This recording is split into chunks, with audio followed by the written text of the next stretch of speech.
the key things that I want to try and explore with you all today is around, God has become almost like a dirty word. It's like people scared to raise it in different forums. It's like, well, what does that mean? And like, is it imposing some kind of belief on somebody else? And is it a dogmatic, non-progressive view on life and all of that kind of stuff, right? That we see, whether it's in the media or conversations or whatever it might be.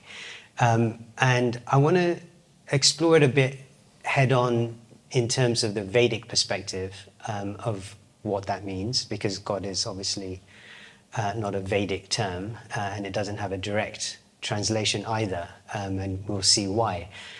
But I think so my day job is running schools, and we have, within our trust, we have faith schools and we have non-denominational schools, but all of our schools have a spiritual ethos.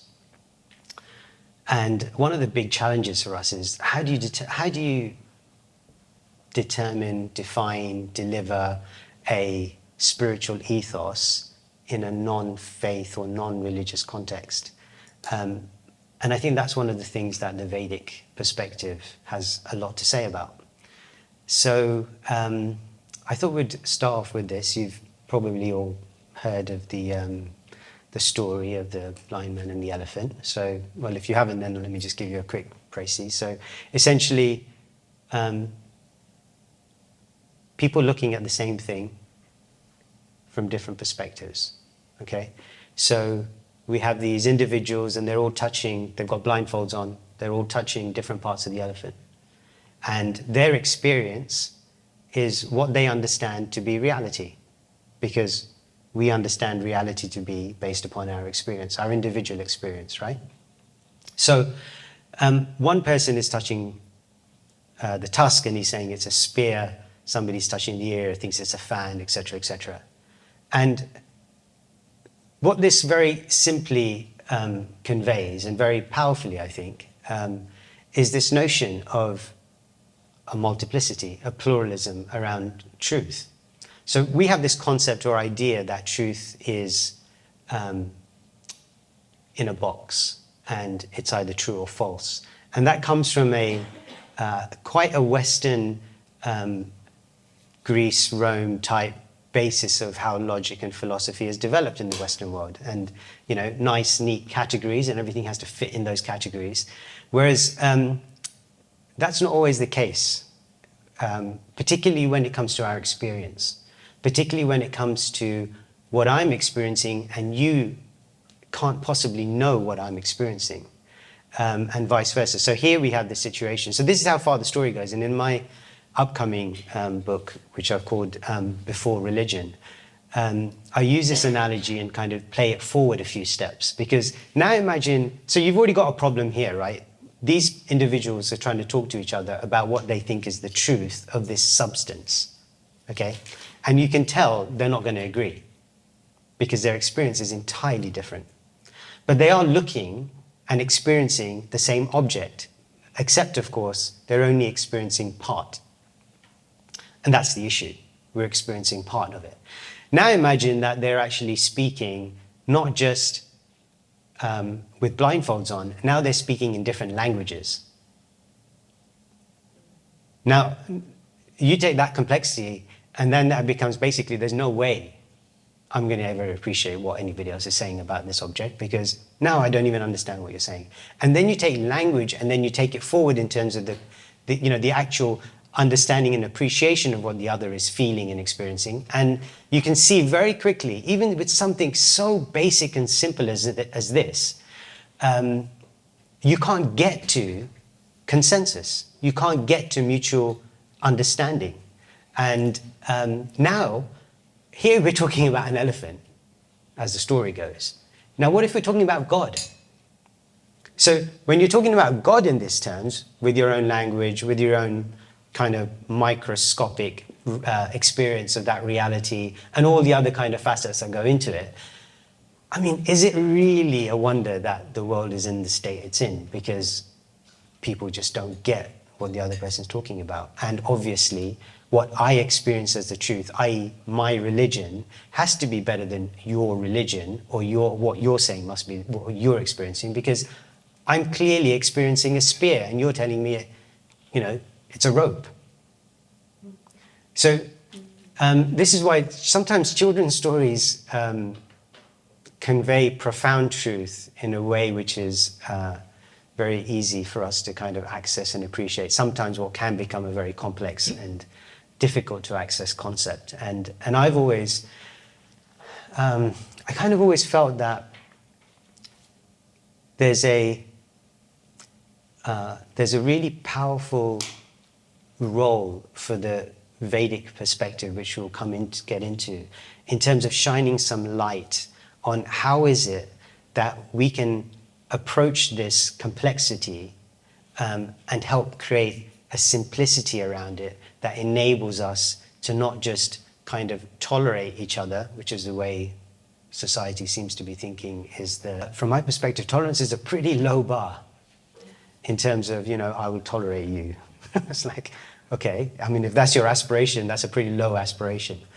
And when I look at the civilization of India pre the Mughal entry, so like going back a couple of thousand years, for example, you see a civilization which had a complete multiplicity of traditions, of religions, and now what's become known as Hinduism in India and around the world. Hinduism as a term obviously doesn't exist in the original text, and part of the reason is because it's not a single religion.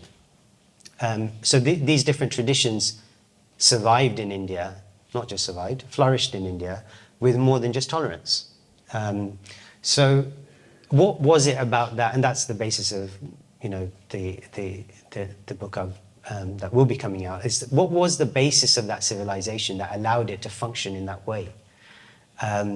Because I think there are some really interesting lessons for us. Okay, so that's the intro to what we're going to be talking about. Okay, so I've forgotten, what was this film called? Bruce Almighty. Thank you very much, Bruce Almighty. I don't even know if I've seen it, but I do know the concept. Sorry, I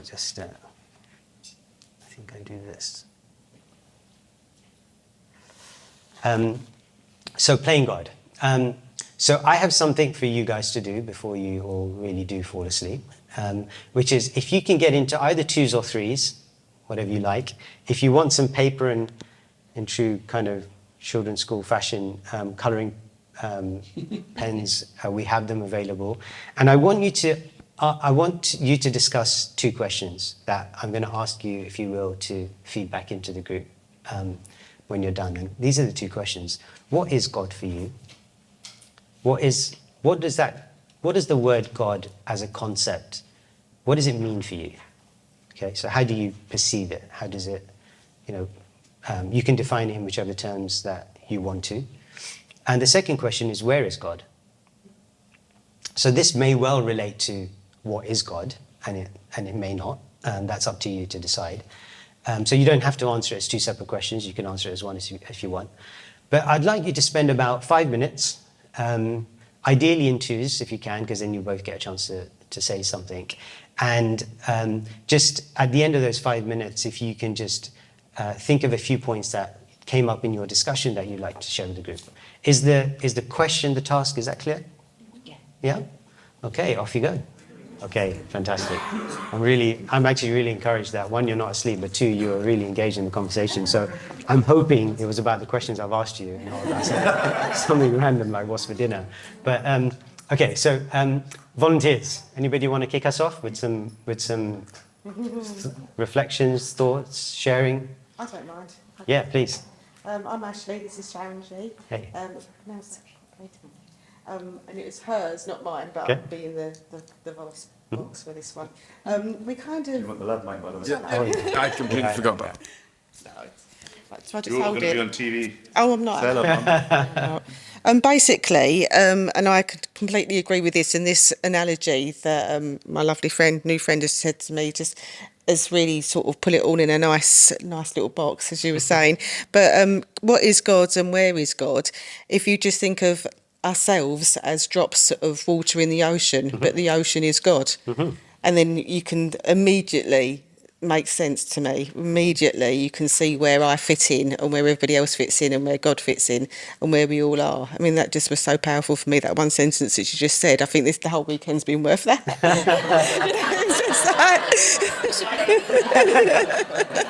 Move over. Job. Drop in the ocean. Yeah, it just seemed to, it just really worked for me, because that is, you know, you can't have one without the other. Okay. Brilliant. Thank you That's so it. much. You're Thank you welcome. for remembering Shankara. Okay. Anyone else? Yep.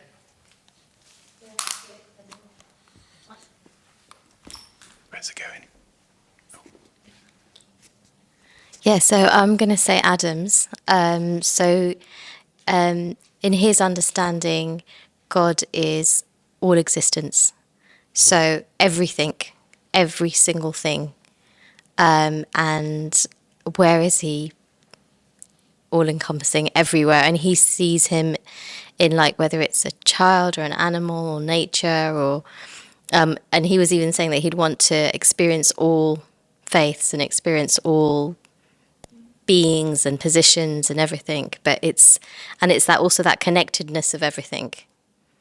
Yeah, have I got that right? Yeah. Would you say? But then you also explained it in simple terms, which is from nothing to energy. So you can also have it in a very simplistic term as well. So everything is energy, but it has many variations and faces, and I like that because it makes it really beautiful, because you've got all this different variation of that same energy. So it relates, I think, to, I'm not like completely versed with the Gita, but the pearls on the string. Okay. Yeah. Pearls on the string. You want to tell us about that, or do you want to? Oh, that's as far as I get. That's the mystery. Okay, we'll come to that. We'll come to that. Great. Thanks, Simon. But he also said, sorry, he was also saying from the Gita that from the smallest atom to the most expansive Yeah. thing that you can even think of is, The tallest mountain Yeah. or the deepest ocean. Yeah. there you go, Great. very relevant for a Snowdonian trekker person. Brilliant. Thank you. Who else? Over here. So Tom and I were kind of exploring, and we didn't really come to a conclusion, but we kind of opened up the element of God being intelligence. And how we broke it down was, everything that exists around us that we create, be it phones, buildings, are using some particular kind of intelligence to make it function. We're thinking and making it manifest. So if we're to open up and make that wider, surely the intelligence, there must be an intelligent designer who is making sure that there's a symbiotic connection between land, animals, and water, that's making sure that we can all coexist in a unified fashion, that's ensuring that this earth, which is super huge, is rotating in an axis around the sun in a particular way that's quite perfect and, can be analyzed and looked at so cohesively. Surely there has to be some form of intelligence that's making that function, that's beyond our intelligence. And so that intelligence is what we could classify as God. And where is God?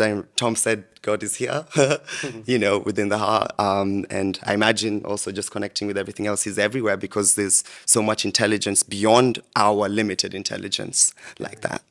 Yeah. Wonderful. Thank you. Others? Yep. Bye.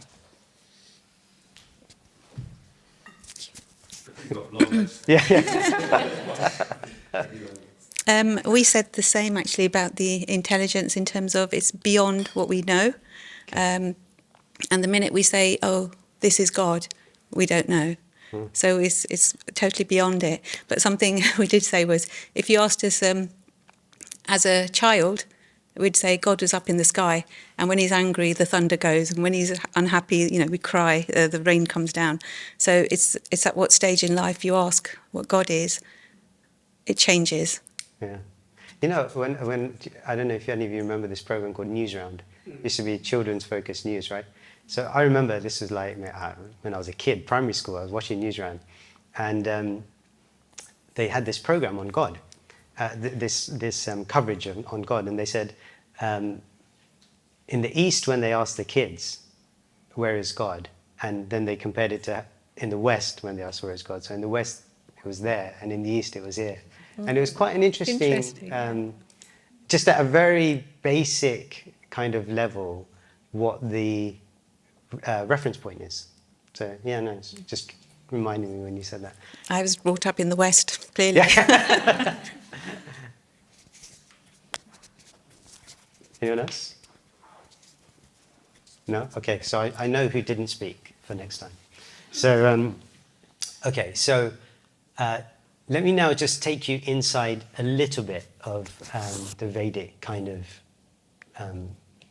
perception on this. So, the elephant in the room is around this point around, you know, how do we put some kind of definition or some kind of description? Because, you know, to your point, if you put too much of a description, then you've lost it, because it's transcendent in that sense. But we need something in terms of a reference point for us to even discuss or to talk about. So I love this verse, this text from the Bhagavad Puran, which says that learned transcendentalists who know the absolute truth call this non-dual substance Brahman, Paramatma, or Bhagavan. Now we'll get into what these terms mean, but let me just, before we do that, let's just talk a little bit about what it talks about here in terms of the absolute truth and the word non-dual, and even the word substance. So if we look at non-dual substance, there's a big kind of, you know, there's millennia of debate around dualism, non-dualism, and the notion of is there more than one substance at its most fundamental level? So whether we talk about it from an energetic perspective or even from a religious perspective, material versus spiritual, is there a duality there? Is there a separation there? And the Vedic perspective, and you have just remember this, and it will help you rationalize a lot.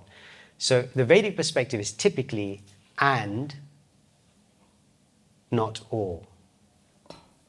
Okay, so remember what I said in the introduction, right? So like, instead of like segregated, separate boxes, the Vedic perspective is very much about and.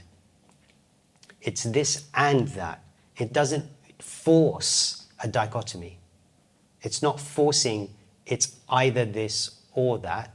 It's saying it's this and that. As somebody once explained it to a child, which I really again appreciated. He said, it's not about whether you like strawberries or cream. I like strawberries and cream.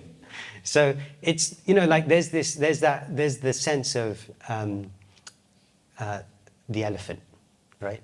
There are different points at which you can contact truth and be in touch with reality, but it may be different from my experience.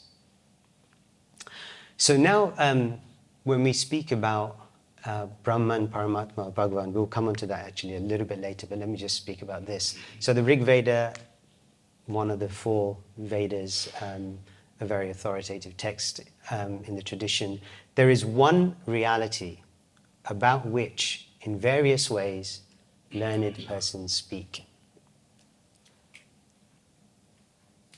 It's interesting what this is saying, because it's saying that if you are learned, then you understand that there are various ways to speak about the one reality. Do you understand? There's a kind of an implication there that actually learning means being able to understand that there is more than one reality. There is one reality that we are accessing in different ways. And I can speak about it in one way, and you can speak about it another way, and that's okay. We don't have to fight about it. So I think these seem, on one level, they seem like very simplistic, obvious statements. But on another level, if you look at the world today, I mean, the world could do with a bit of this. It could do with a bit of kind of saying, you know, we don't have to turn everything into a confrontation.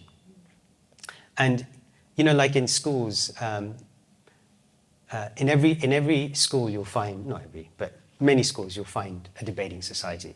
But the whole point of a debate is I have to win the debate, which means I have to prove what I'm saying is right, and I have to prove that what you're saying is wrong, right? That's the point of a debate.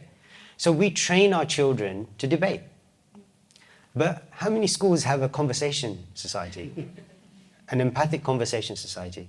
I mean, we're actually doing it in Avanti, but that's a separate issue. But the point being that, like, our whole approach, going back to what I was talking about, the foundations of Western civilization, coming from a tradition that values debate so much. And there's obviously a good place for debate, right? There's a place for it. I'm not saying that debate is bad and we should not debate and we should not whatever. And that there's no such thing as untruth. Clearly there is. But somehow along on that path, we have to appreciate the fact that there is something we've lost here in how we've evolved our conversation skills. Okay, so let's get into, remember the three terms? So we talked about Brahman, Paramatma, and Bhagavan. I'm going to talk a little bit about what the Vedas mean when they use these terms. So the first one is Brahman, and Brahman is it's a massively confusing word in the Vedas because it's defined differently in different contexts. So in this context, the word is Brahmajyoti, and what this means is the non-personal aspect of God. So this is what people often refer to as the light, the kind of non-personal, effusive presence. And that is sometimes called Brahmajyoti, as the effulgence of God, and it's sometimes called Brahman, but Brahman can also mean other things. So that's why I'm being a bit careful with how I use the term. Because Brahman can also refer to everything. It can refer to the absolute truth in all its aspects, as well as just in this specific aspect of non-personal. And these are the types of Vedic prayers. This one is from the Ishopanishad, one of the 108 Upanishads of the Vedas. O my Lord, sustainer of all that lives, your real face is covered by your dazzling effulgence. This dazzling effulgence, this effulgence is what is referred to in the Vedas as the Brahmajyoti. And many spiritual aspirants, kind of mystics, they aspire to enter into that light, into that effulgence, into that impersonal or non-personal is a better definition, into that non-personal aspect of God. Then we have Paramatma, also called Antaryami. There are other terms. Sanskrit's a very, let's say, evolved language, and it has many, many different terms. I think somebody told me something like 60 words for the word water. So, go figure. So this is the presence of God within every living being. This is when, we were talking about where's God, and it was pointing to the heart. It's God where, somebody else was mentioning earlier about this notion that every living creature is a temple in that sense. And here is a verse from the Gita which exemplifies this. The humble sage, by virtue of true knowledge, sees with equal vision a learned and gentle Brahmana, a cow, an elephant, a dog, and an outcast. This idea that a learned person, this person who is seeing with true knowledge, they have equal vision. This is an amazing point because, okay, I'm going to digress very slightly. If you look at the list of entities there, a Brahmana, which is like a priest, a priestly person, a teacher, a cow, an elephant, a dog, and an outcast. Now, from a material perspective, there cannot be equality. That's an important point. There cannot be equality. The world is rushing towards this goal of equality. It's a worthy goal. We all like the idea of equality. Who'd argue with that? But the fact is, you can't get, which is why we haven't got there yet, you can't get to equality on a material level. Because two things are not the same. No matter how much you try and label them the same, they're not the same. But where can you get equality? When you see it from a spiritual perspective. Because when you see it from a spiritual perspective, then everything can be equal. But as long as we keep hovering on the material level, you'll always find something which will be a difference. And that's why the Vedas say a learned person, here in this case they're talking about a sage, they can be equal to everyone. they can be equal because they see genuine spiritual equality. They see God's presence in every living creature. They see the spiritual spark that is the true self. And at that level, at the level of this true self, we are all equal. So there's a very profound point here about what is equality. And then Bhagavan, which was the third term. And here I've included the word Parabrahman, which is a term used in the Gita to differentiate it from Brahman. Because sometimes even the self, the spirit self of the individual, is referred to as Brahman because it's spiritual. But Parabrahman only refers to God, the source of all energy. And here, God is the transcendent person. So here is the God up there. So it's interesting, right? Like you did this exercise and you came up with these ideas or concepts of what God means to you. And what's interesting is that in totality, we can understand that that pluralistic conception and relationship with God is a reflection of truth. Like we access and we engage and we perceive and we conceive of God in these different ways for a reason. And that's because God exists in these different phases. Because that's how we engage and actually feel that presence. So there's kind of 3 sections to this presentation, and I've tried to keep it in these sections so that we can take questions if there are any that have arisen from the bit that we've covered so far before we proceed on to the next bit. So is there anything that's kind of either a burning question, something that hasn't made sense, or something that you think could add to the discussion in terms of your own realization on this subject?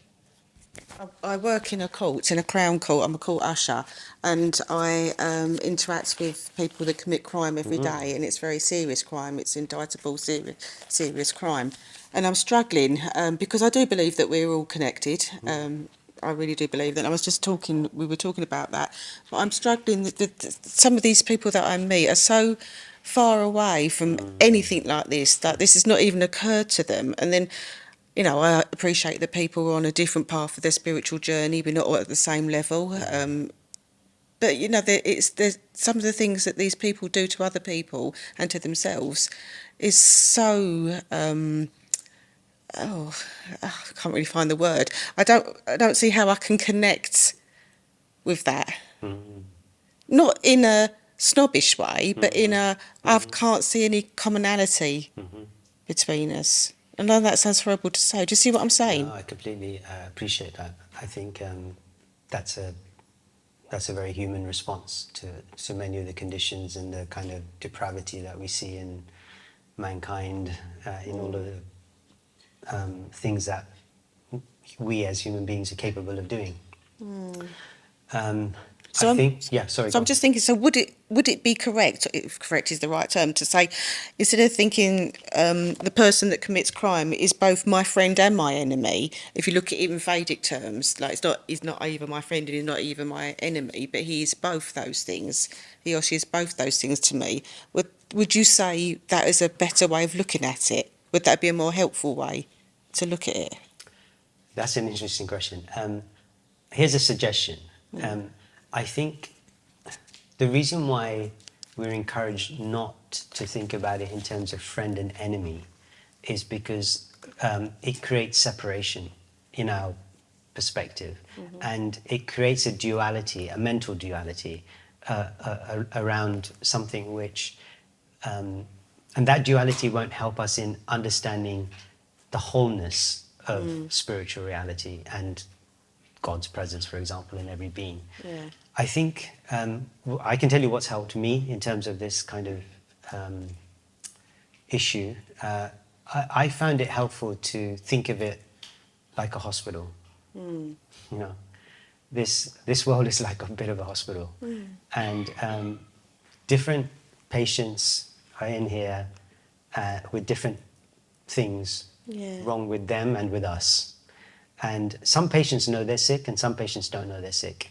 And some patients need to be in an isolated ward and some patients can be on the general ward and some patients can whatever, right? So, but, you know, we're all here to learn something. Yeah. And that's one thing that's helped me just to kind of feel that actually, you know, they have special needs, as we might say. I have I'm Yeah. not without compassion or understanding. Yeah, It's just that it's really hard to articulate it. It just seems that they're so devoid of not even a spark of where we are. Yeah. I know their lives have been very different from my lives. Yeah. But some of the acts that are actually carried out, yeah, it's just quite staggering, really. And you lose a little. You sort of weep for humanity. I feel like I weep for Yeah. humanity, and I get quite upset about it because it's such a waste of life. But you know one thing, that if you read many of the stories of past mystics, saints, others, many of them have been like millimeters away from that stage of life.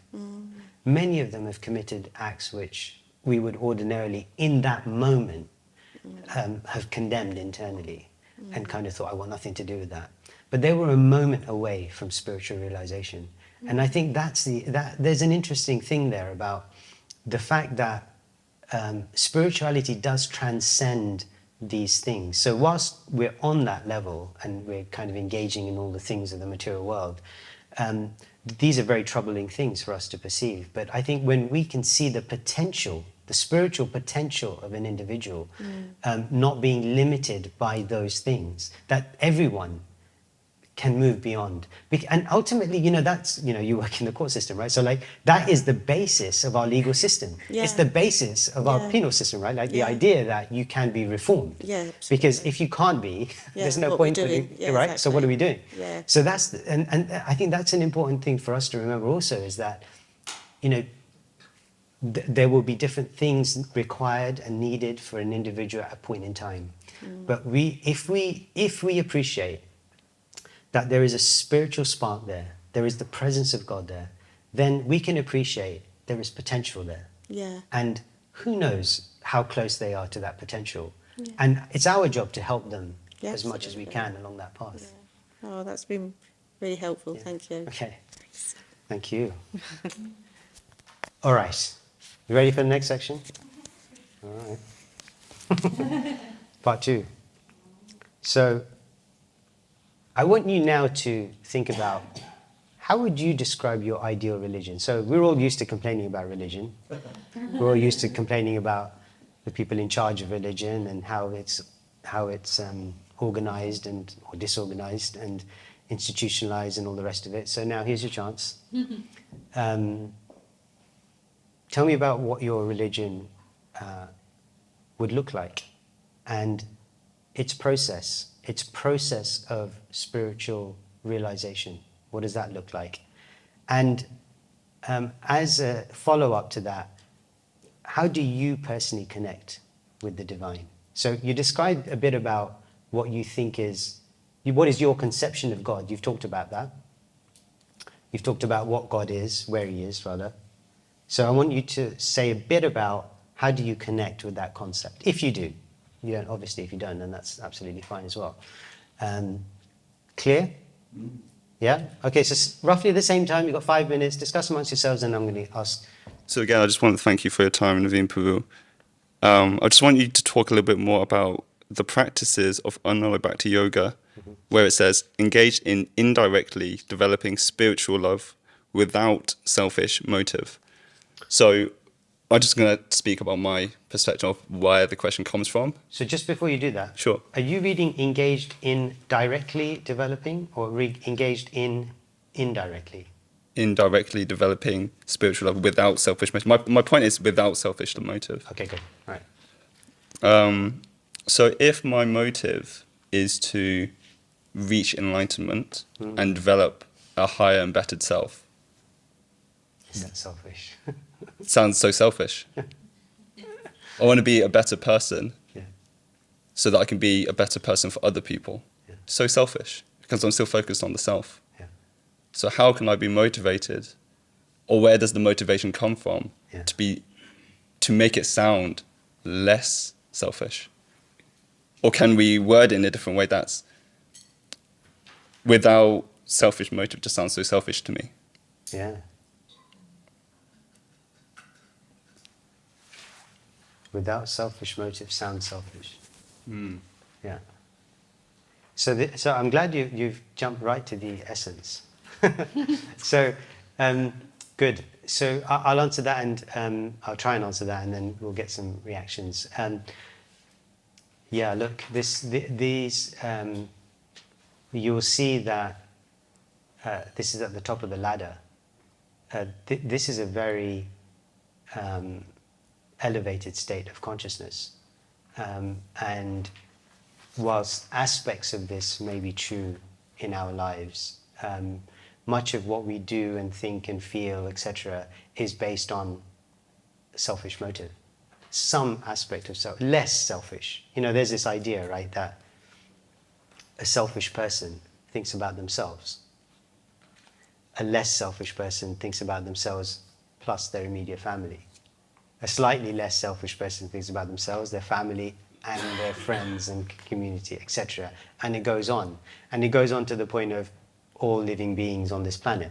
But for us to perceive that feeling of empathy and compassion, and not theoretically, but actually, is a very difficult thing for us to do. So there's a spectrum of this.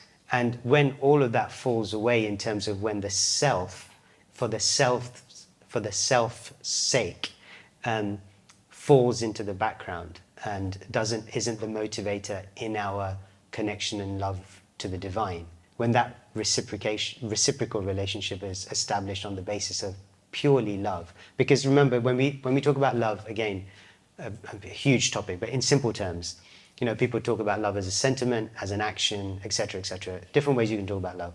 If we take it on the basis of its meaning in this context is about wanting the best for the other. So in very simple terms, wanting the best for the other being our definition of love, then in that sense it's selfless. But to get to that point, it's not straightforward. And we experience that motivation and selfishness in different, even if you consider it in our day-to-day experience, we have different relationships, we have different degrees of love in those relationships. And the Vedic tradition actually describes that. If you want to see the closest thing to selfless love, then look at the love between a mother and a child. And that's the closest thing in the material realm that we'll experience. And, you know, I mean, you know, when I observe what I've seen in the world, I can really empathize with that. I agree with that. I agree with that as a father, because my love for my children has more expectation attached to it than my wife's love for our children. And it's an interesting thing. So, yeah, it is, I completely appreciate your point that there could be the perspective of, is this actually still selfish? But through the progress, through the different levels of the yoga ladder, we do come to a state, or there is described a state, which that selfish motive doesn't exist. And if that seems extremely challenging from where I'm at, or very difficult to attain from where I'm standing right now, where would be a practical stage on this ladder for me to aspire to? Yeah, that's, again, a really good question. And this is what the Gita teaches, like through many instances, Krishna is in the Gita talking about what are called the gunas, or translated as the modes of material nature. And the book that Radhika referred to, the Dharma Capitalism that I wrote, that focuses on the gunas. And it is about actually taking everyone at where they are at and giving them the appropriate motivation to be able to both be relevant to them and applicable to them, but also elevating for them. So, because that's the key, right? That's the key thing with any form of education, is how do you appeal to somebody's, how do you make something relevant to appeal to somebody to engage with, and give them something that's appropriate, stage appropriate, right? So there's no point talking about a purely transcendent, supreme, universal love for us to feel that we should be feeling that on our first step of spiritual life. I mean, it's just not like, what is that going to accomplish for me? It might be a long-term aspirational goal, fine, but what am I doing now? Like, for me to grow, I need to know where I'm at now and what is my immediate next step. Because if you tell me what my step is in 10 steps time, that's not helping me right now. So that's what the gunas do.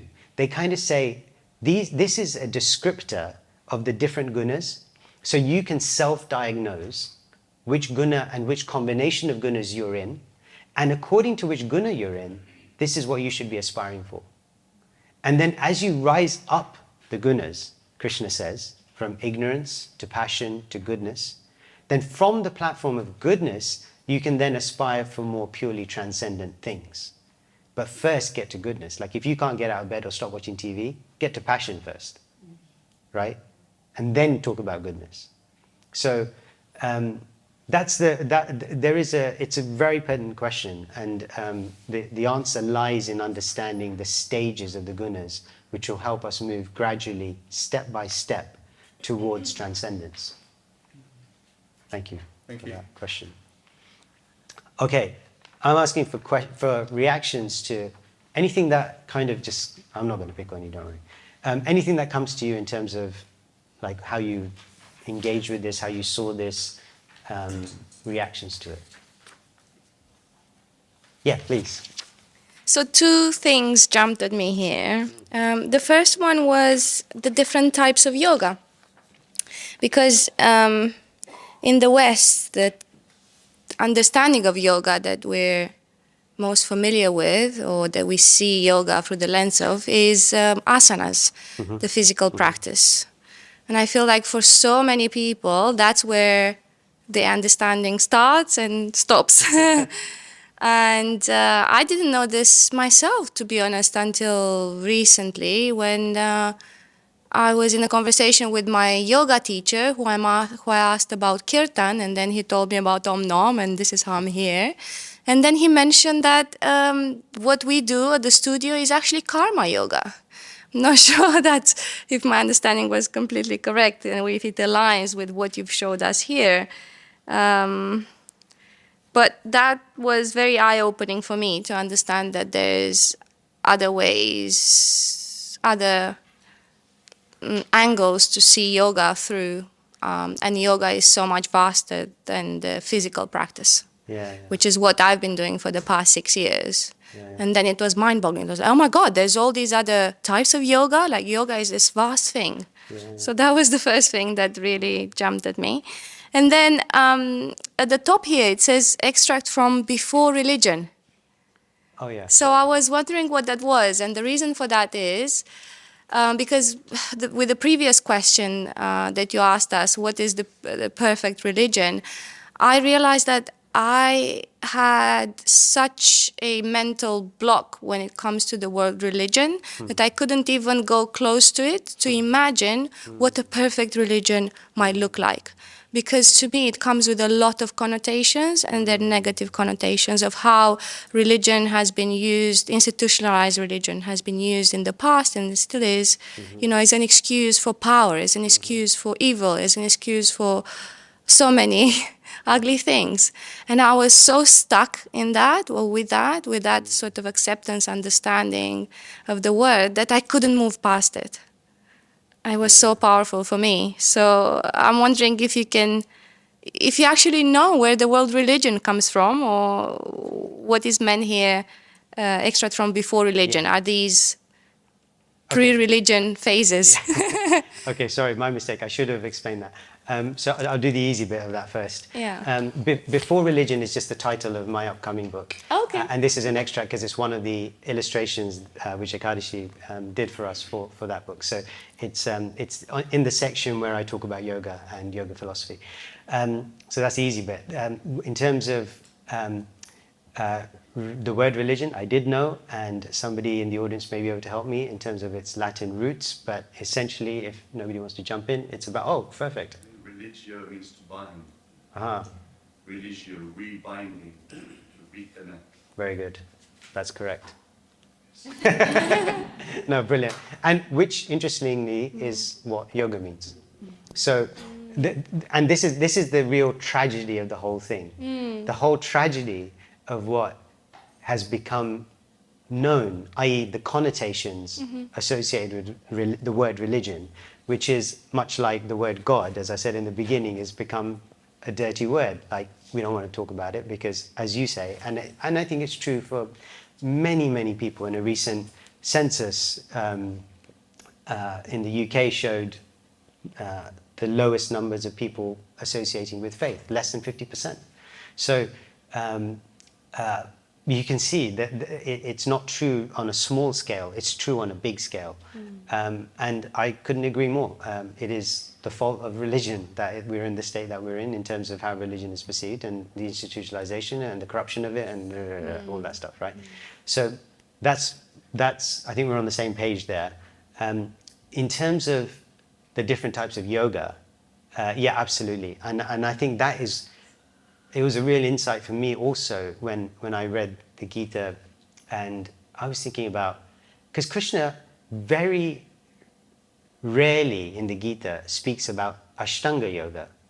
So he mentions Ashtanga yoga, and he mentions the practices of Ashtanga yoga, and within Ashtanga means 8, so the idea that there are 8 stages to this yoga, and two of the 8 stages, one is pranayama and one is hatha yoga, right? So like the breathing and the body postures, which is what, as you referred to, yoga has become known for. So these 2 of the 8, the first 2 are about yama and niyam, prohibitions and prescriptions, i.e. things that you should do and things that you shouldn't do. We generally tend to skip over those because they're inconvenient. So, but you know, that's an integral, the idea is that you do the yama and niyam and you get to the ready point where you're ready for pranayama and hatha yoga, and then go on to more meditative practices like dhyan, dharana, and then finally samadhi, which is like the trance state. So that's there in the yoga system, but in the kind of what is described in terms of the essential, not necessarily the actual specific things that you might be doing, but the consciousness with which you are doing them is what the Gita focuses on. And that's why you see these different levels, because it's the consciousness that's informing whether you're on one level versus the other level. And what's really interesting, no, actually, I'm just going to pause there before and just ask if there's anybody else, and then I'm going to come on to another point related to that, if that's okay. Okay, so who wants to kick us off? We don't mind. Okay. Yeah. It gets progressively harder. Well spotted, well spotted. Well spotted. Okay, thank you. So just add in if there's anything I've missed. So your first question, how you describe your ideal religion and process. So we came from the thinking that like life is complicated. So the ideal religion would be a simple process, so nothing overwhelming or complicated. So we use the word simplification, and then non-judgmental. So, and then within that, like, there's no hierarchy. So it's like, my religion is not better than your religion. My spiritual practices are not better than your practices. So it's just this very kind of, we are all one. So there's no hierarchy, and there's no process, right? Because we're stuck in a system that has this process from like the day that we're born. So there's no process, but there's tools and frameworks around that we can give you to support the individual. Okay. Yeah. Solved?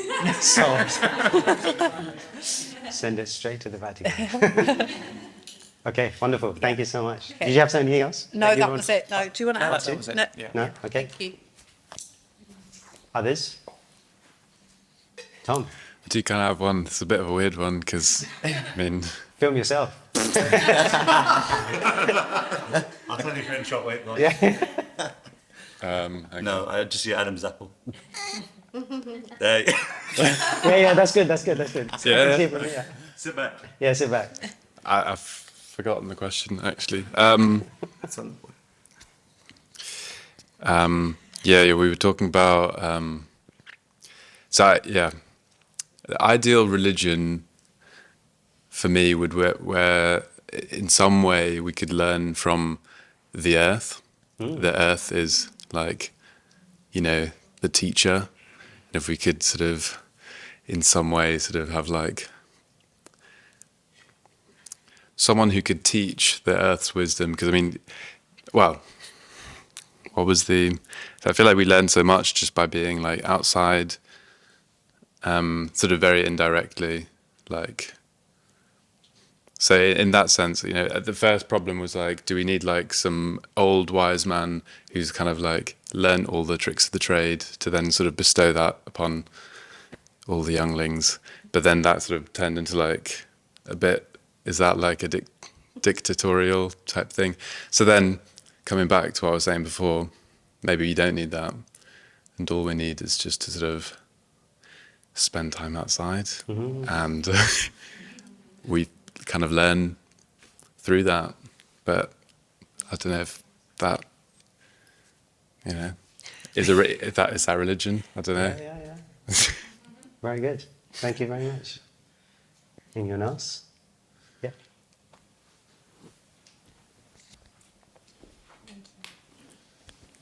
So I think, yeah, from the process point of view, or I suppose the people who are actually helping or telling people about the religion, for females to have an equal platform.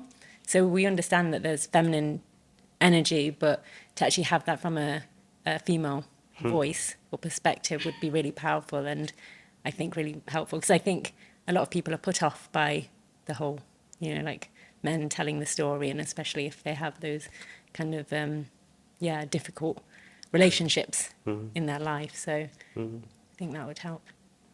Great. Thank you. Yeah, the Kalishi.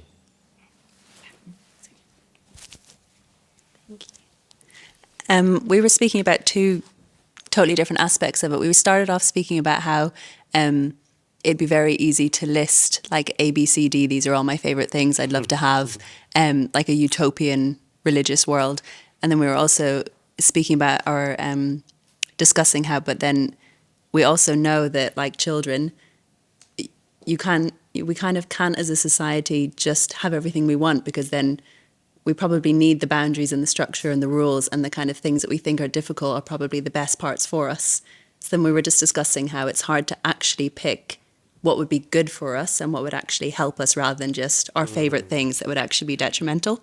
So we were speaking about that, and then we were also, and then Vishal was also mentioning how one thing to start actually picking out things that we don't want, one thing would be, it was like non-converting, right? Yeah. To have like, do you want to explain it? Yeah, it's just, it shouldn't even be forced down you, it should be your choice.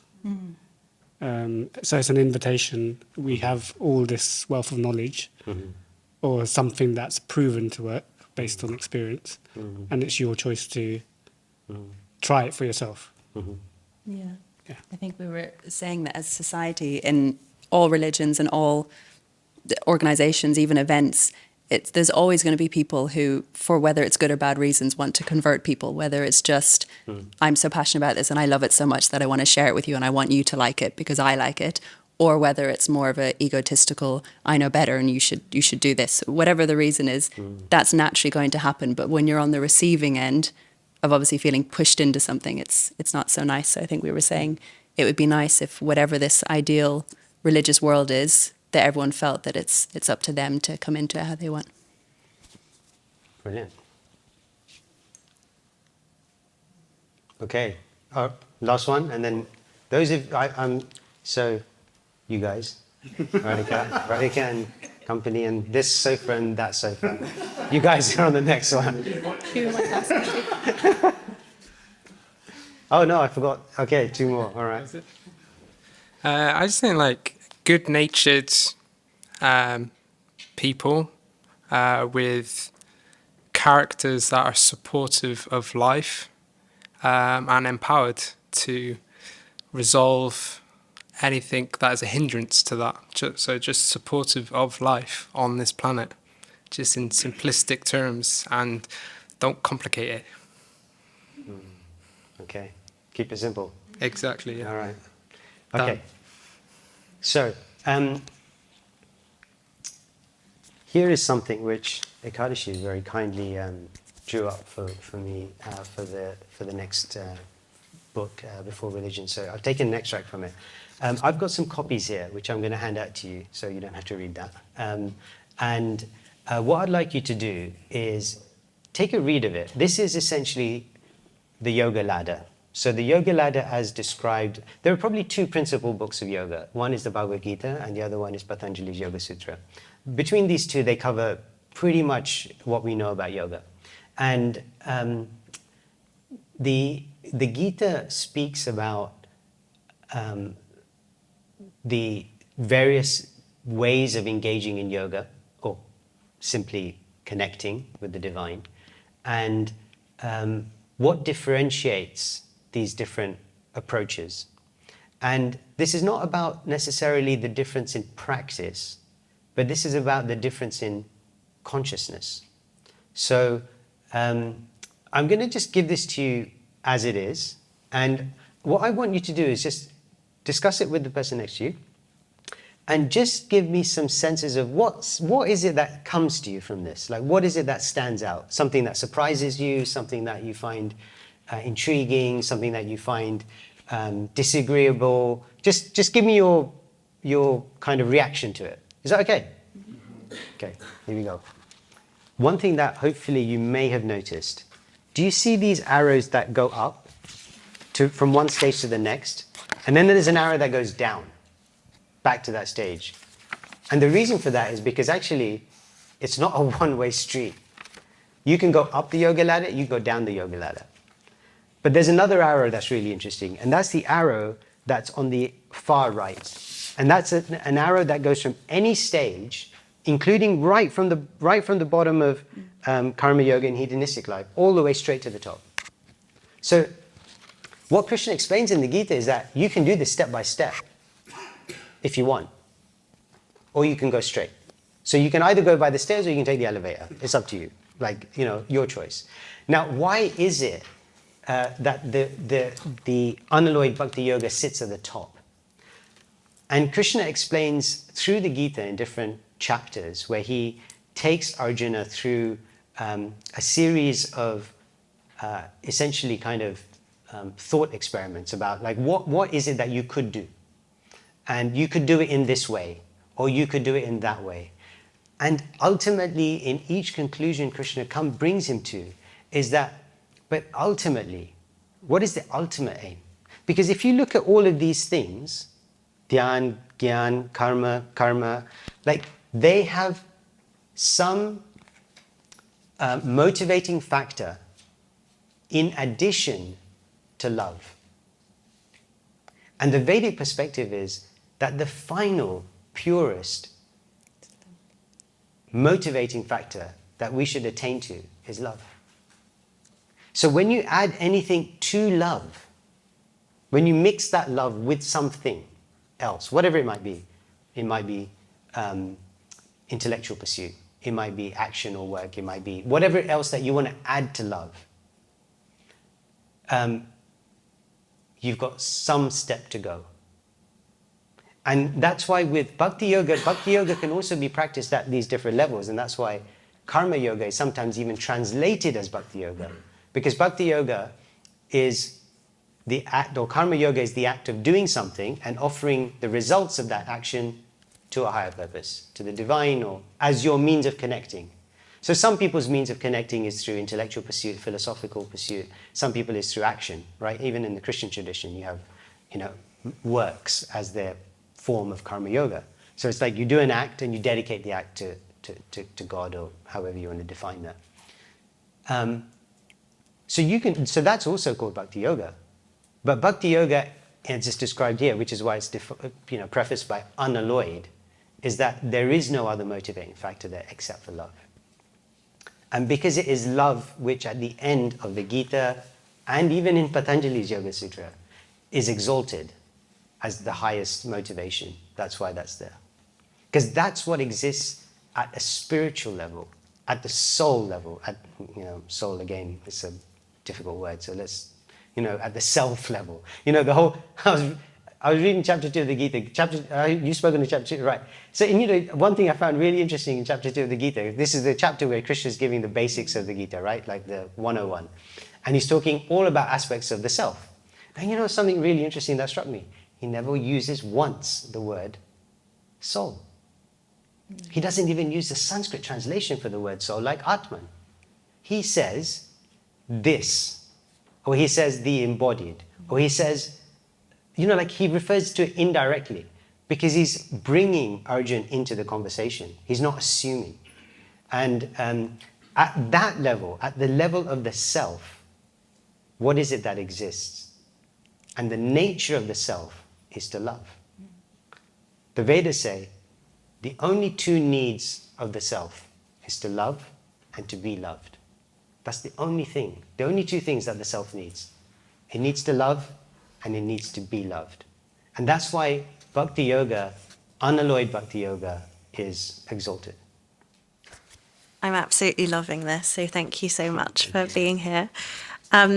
Just on sort of like the layout, I potentially flip them, so put practices first and result on the right-hand side, just because my brain works like that. You look for the result. Easy to do, Ashley? Thank you. It's a good suggestion. And then I have a question about jnana yoga. So cultivation of transcendental knowledge and rejection of materialism. I understand the premise of rejecting materialism, but because we live in a material world, are we then rejecting this life? Yeah. Yeah, thank you. That's a really helpful clarification. And this is a kind of an extract, and the text hopefully brings it more to life. But yes, absolutely. Jnana Yoga is the philosophical kind of pursuit. And the idea there is, you see, Krishna, the way Krishna explains it is that in the pursuit of rising up the yoga ladder, you can do it two ways. Sorry, you can do it more than two ways, but particularly to Jnana Yoga, think about it like this. Jnana Yoga is like the attempt to give up something. It's giving up our material attachments. It's giving up our material identity. So imagine, I've got this in my hand, but I want the pen. So there's two things I could do, right? So I could, there's two actions. One action is, I can do this. My hand is now free. Now I can pick up the pen. Right? There's another way I can do that, which is this.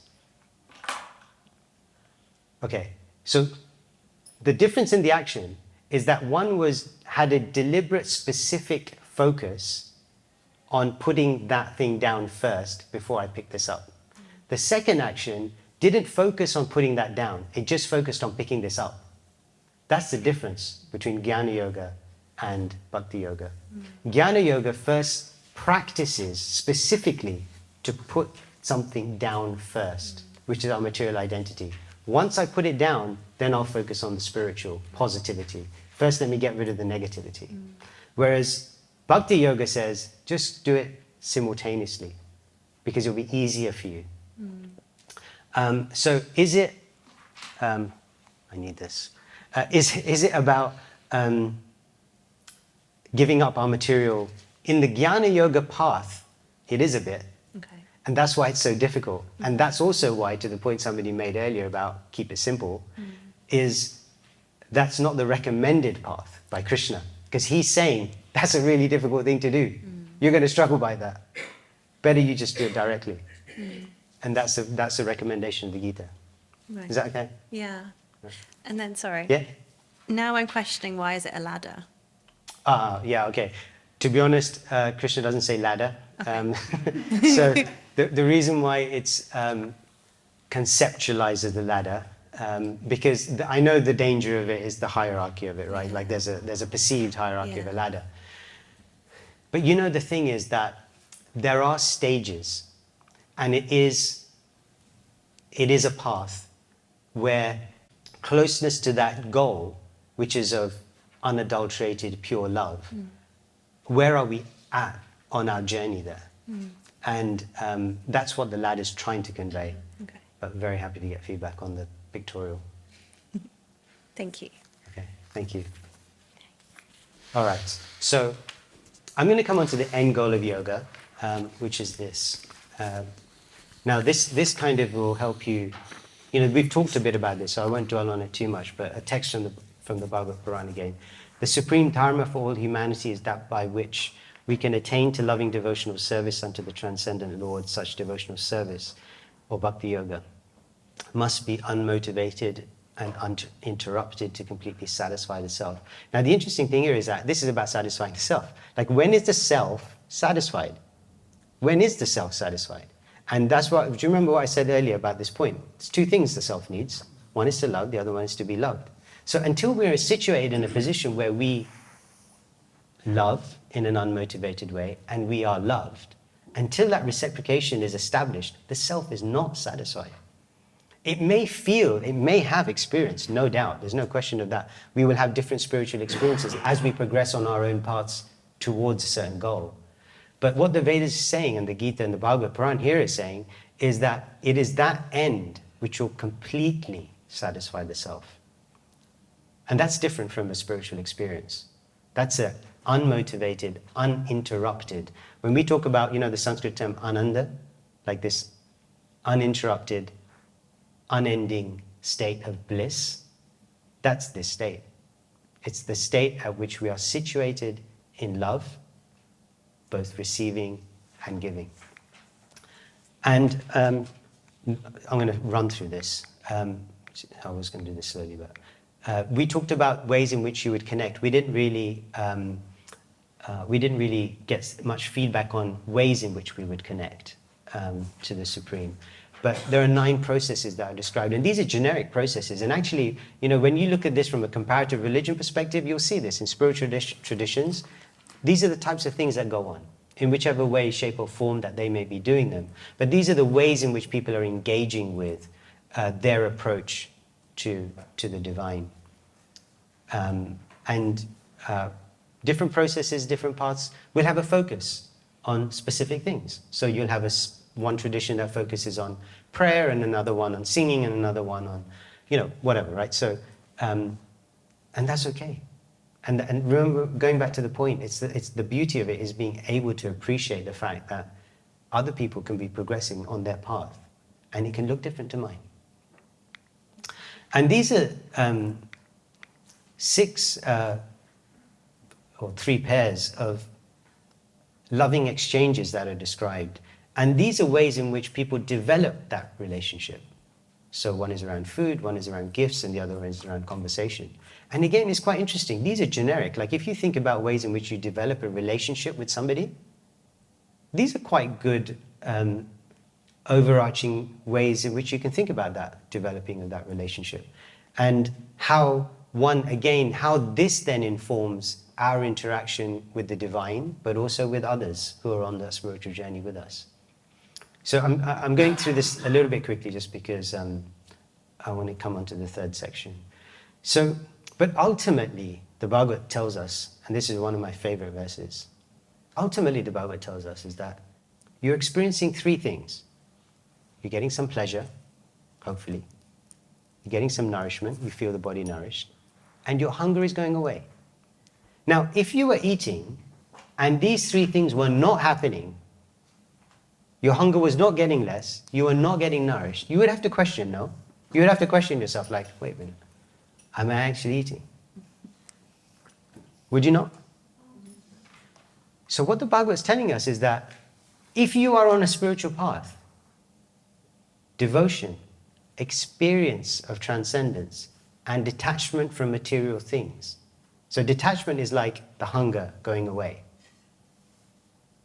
So that the attachment for material things going away. The experience of transcendence and devotion, that pleasure and the nourishment is happening. And if it's not happening, we have to question ourselves, what am I doing?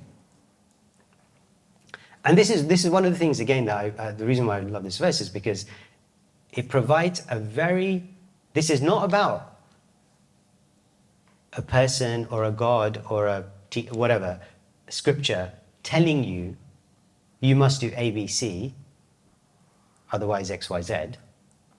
This is about I think somebody mentioned it in your ideal religion. This is about saying, this is what spiritual experience looks like, and you have to judge for yourself. You're an intelligent person. You can understand if you're eating and you're not getting less hungry, there's a problem, right? You're an intelligent person. We expect you to know that. So if you are following a spiritual path and you are not becoming less materialistic, you are not experiencing transcendence, and you are not increasing in your kind of devotion, in whichever way you want to define that devotion, but that closeness to something other, you want to think about what you're doing. And again, like for me, I think religions may be scared to offer that to their people because it stops blind following, but I think it's a good thing for people to remember. This is not about blind following. This is about your experience. I understand love, but then to be loved, how do we reach that? Like, what's the... Okay, now you have to wait for the third bit. It's coming. Perfect. Yeah, but if I don't, then ask it again. Okay. All right, this is the next question, okay? So some of you will identify with this question in terms of what is God like as a person? What does he do all day? And if you do, then this will be hopefully easier for you. If you don't, and if you're comfortable doing it, then just project and just imagine what could that be? What could that be like in terms of God as a person? So we've spoken about God in these three phases. We spoke about Brahman, the light. We spoke about Paramatma, the indwelling presence of God within every living being. And we spoke about Bhagwan a little bit in terms of the transcendent person. So now focused on that transcendent person. Take a few minutes to speak to the person next to you and just, what is he like and what does he do? Okay, off you go. Okay, so what's he like and what does he do? Yeah, go on. Oh, at the back. And then we'll come to you.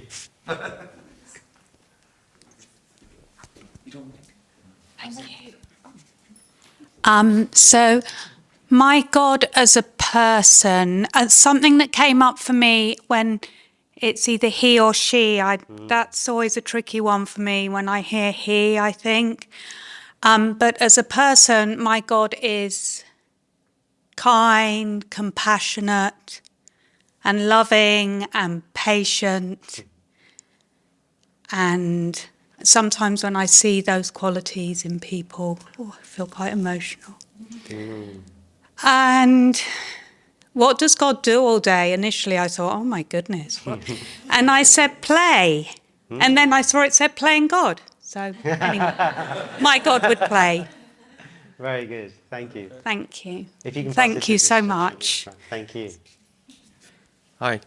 I think our version was we have multiple gods. I think it's depending on if obviously if I'm looking after something on intellectual, I have someone to go to. If I've got something on financial abundance, I probably will go for one. But I think we also discussed, I think it's that feminine, masculine. Probably Sunita said about having beard and as well as thick skin. Yeah, and I'm actually opposite to you. Like I've always referred to God as he. I feel quite comfortable with that. And everyone's different with that. But yeah, so for me, it's always a masculine energy. And I think the beard is just grown up. As you know, my photos of my mum and dad have got like Guru Nanak Ji who they worship. Yeah, so yeah. that's come from a childhood. yeah, That's why that vision's there for me, yeah.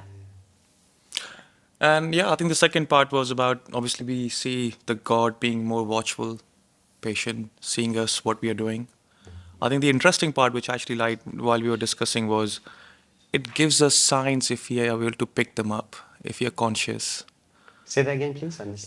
There are signs at times we get if we are conscious to pick them up. Got it.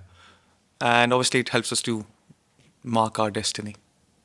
That was our philosophy. Yeah, like we were saying that like he can change your destiny. Like you might miss the bus, right? And the bus might blow up. It wasn't your kismet to get on the bus. there's still time. So there's constant, like he's doing, is changing your destiny if needs be. That's my, Okay. yeah. Wonderful. Thank you. Thank you. Anybody else?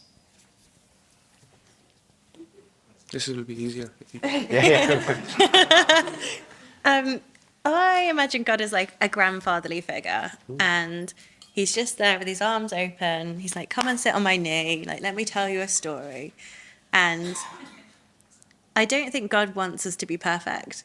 I think God wants us to try, have like be curious, be inquisitive, to share what we then learn. But I don't think it's going to be. I don't think he. I think he just loves, and I don't think he's going to be like, "You didn't pass the test." I think he'll be like, "Welcome home, and tell me what you've learned. Tell me what you've done. Tell me who you've spoken to." Nice. You've answered your own question. Yeah. Okay, good. Anyone else?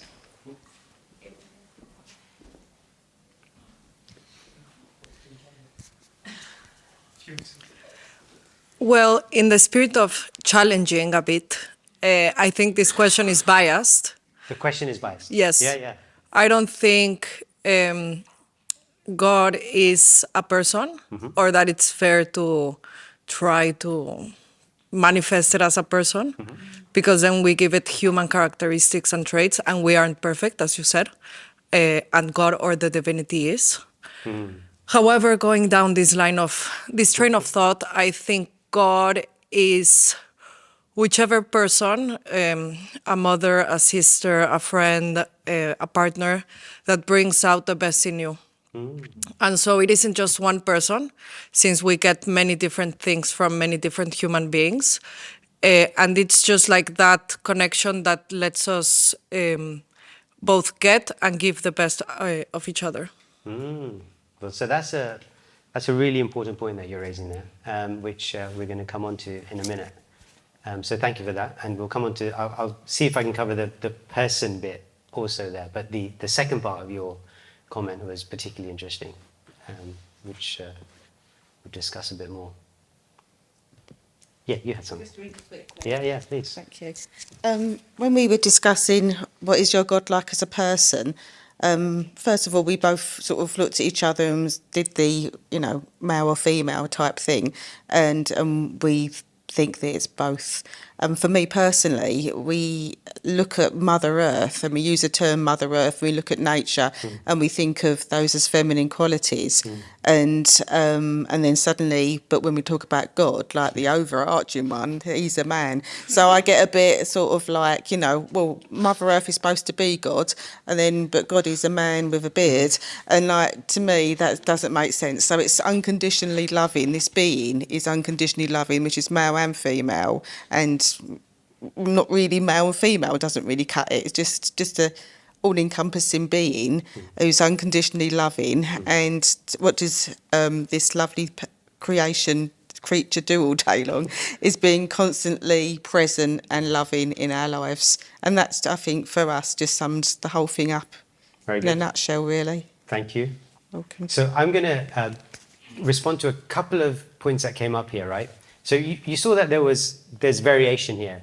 He isn't a person necessarily, and he has a beard or he hasn't got a beard, or however you want, old, young, whatever, however you want to describe him, right? And I'm going to take you back to our first point, which was that, well, maybe it's what? And not all. Maybe it's and not all.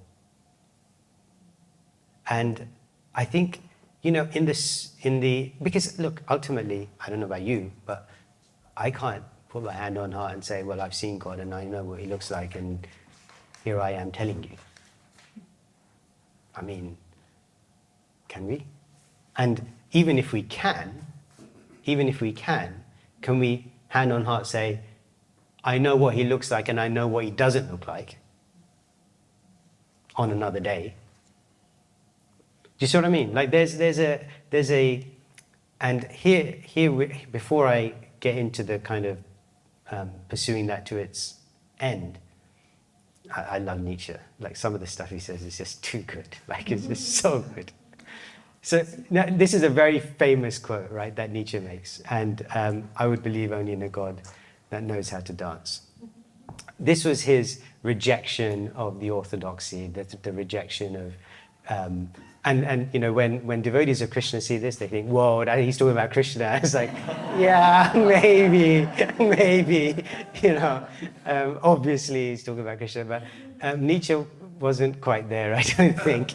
I think what he was, not just what I think, but those who've studied Nietzsche reflect that this is the type of stuff that he's talking about.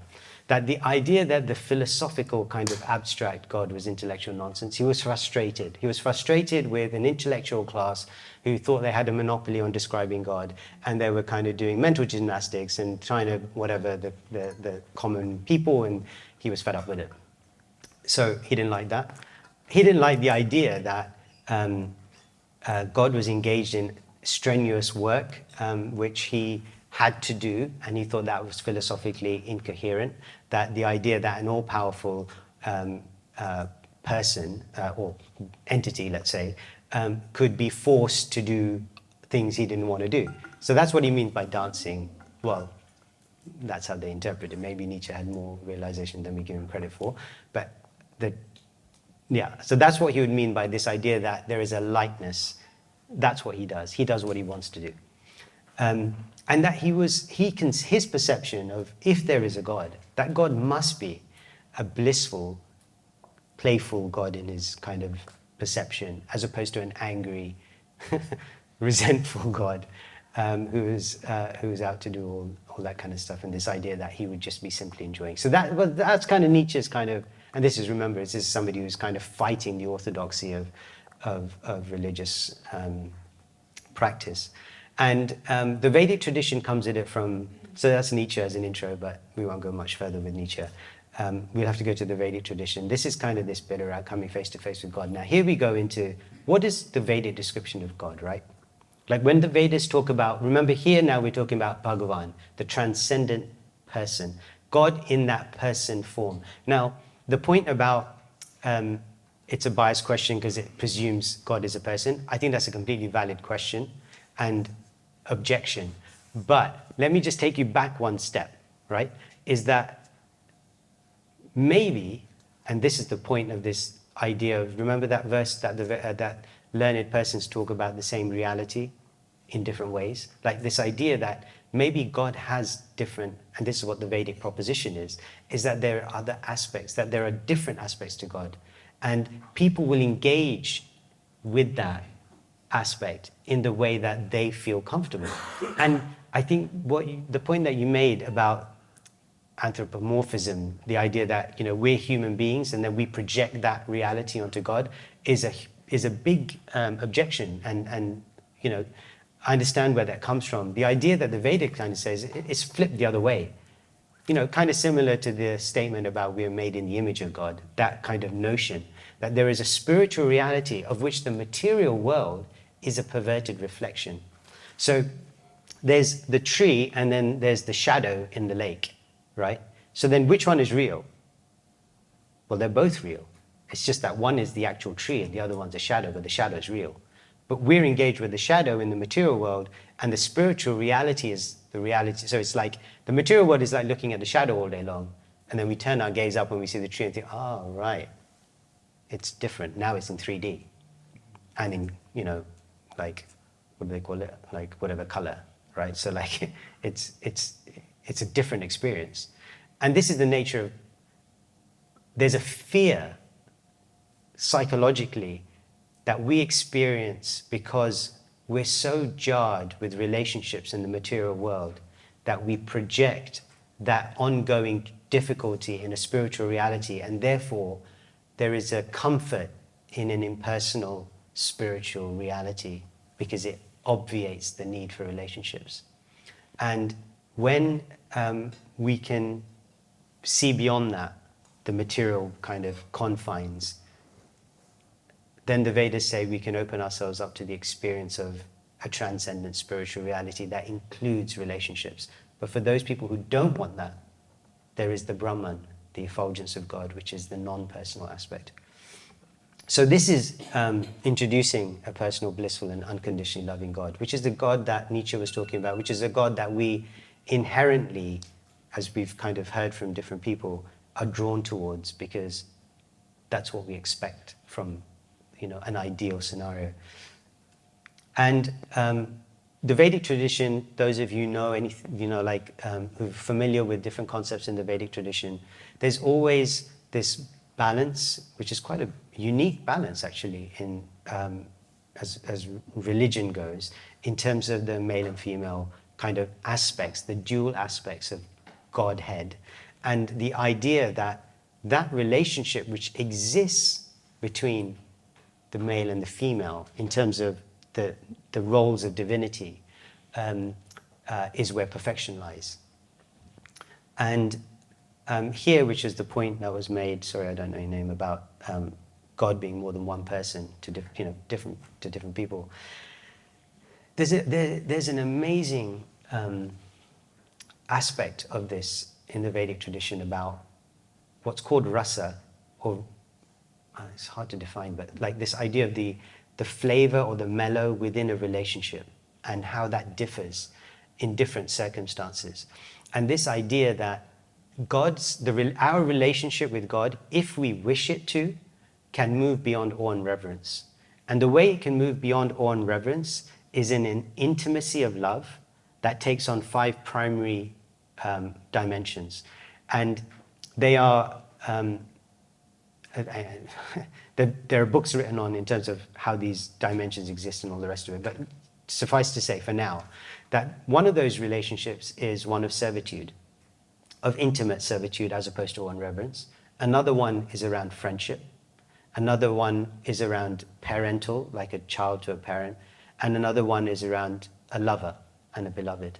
And these different, what are called rasas, exist in the Vedic tradition and conception of God in the relationships that we can have with God depending on our own personality, not personality from a material sense, but our own spiritual identity and reality that we choose to exist in. So this is it's a very profound, deep topic that I'm just touching upon here, but the reason why I'm stating it here is because I feel there are different traditions, different spiritual traditions will have many wonderful gifts that they bring to the world. They will bring different things. And one of the things that the Vedic tradition offers to the world is the idea of the personality of that transcendent God, described in detail, which is unique, and the relationships that we can have with that personality if we so wish. And that's a unique contribution. And like I said, it's not like there's a competition out there. The idea is that the Vedic tradition is putting this on the table. It's offering it as information that can help us in our spiritual journey if we want to take it, just in the way that other traditions may offer their gifts to the world. And here, one of my favorite quotes of Swami Prabhupada is that religion means to know God and to love Him. The idea that knowing Him, like in the detail of it, that knowledge of, just like if you want to develop a relationship with somebody, you have to get to know the person. Like, you have to get to know what they're like. You have to get to know how they're engaging and interacting with you. And this idea of getting to know that person is nourished by knowledge of who that person is, what that person and persons look like, their personality, etc. And as I say, this is not supposed to be a kind of, this is the truth about God. This is genuinely something that the Vedas offer. And it's true to say, even within Hinduism and in India more broadly, not everybody accepts the information that's available, and they'll take, kind of inspiration from other places. So that's fine. But the bhakti or the Krishna or the Vedic tradition offers this as a unique insight into that dimension of spiritual reality. Okay, I am at the end. I made it. So, and you all made it. So I'll stop there. I think we may have time for maybe 1 or 2 questions, and then we'll stop. I think we'll just do one. One question. I think dinner's already ready, right? Ekadashi? Yeah. Oh yeah, I'm standing between you and dinner. Dangerous. Okay, 1 question and then we're done. Make it an easy one. I think we're going to try and squeeze Nitesh's arm to stay overnight.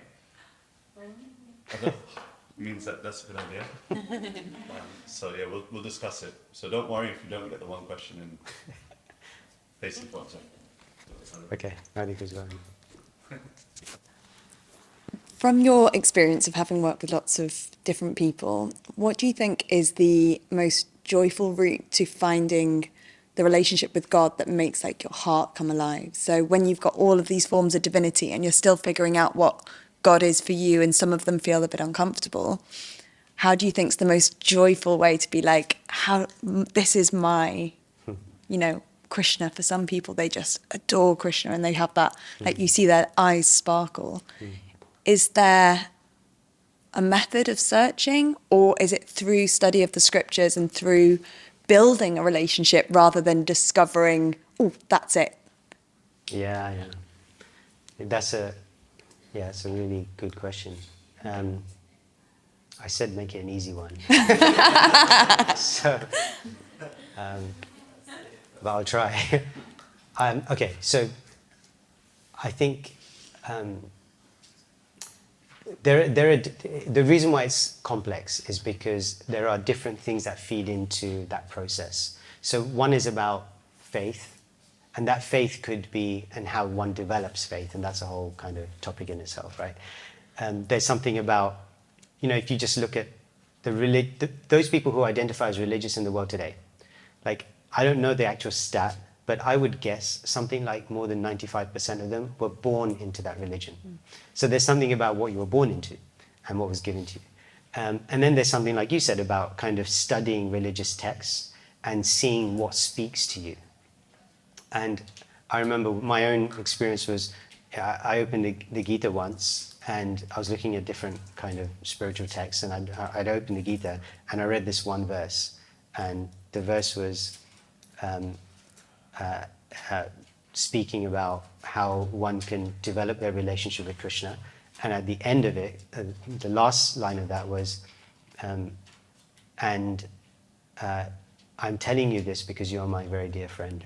Like, and when I read that, I thought, I definitely need to read this. You know, like that spoke to me.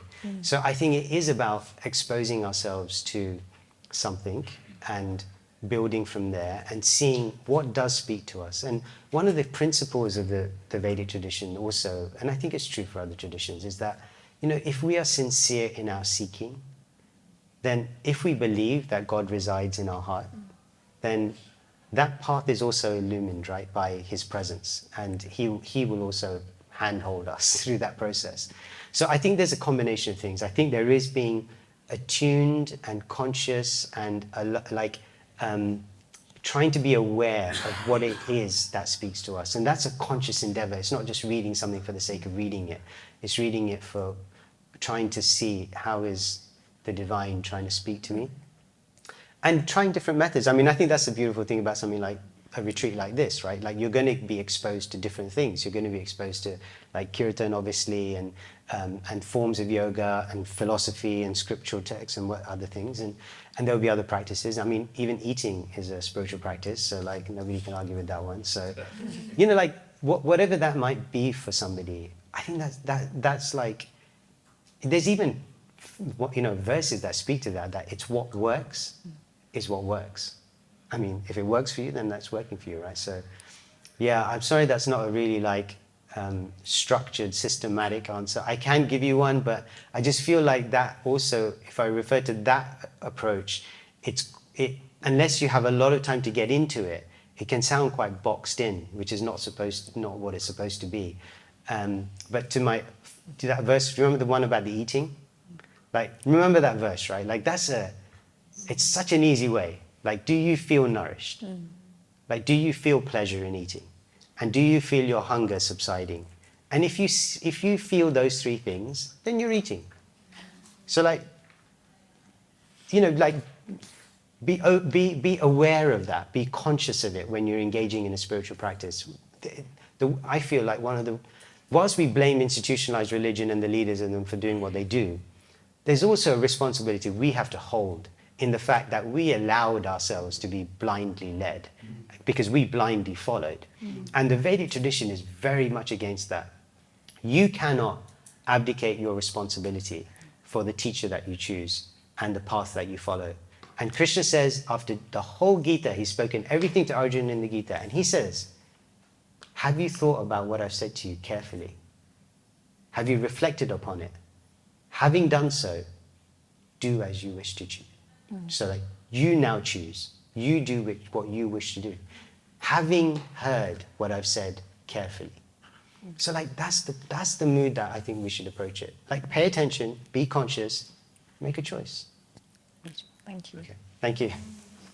Okay, thank you all so much for being awake, and I hope to see you around soon. Okay.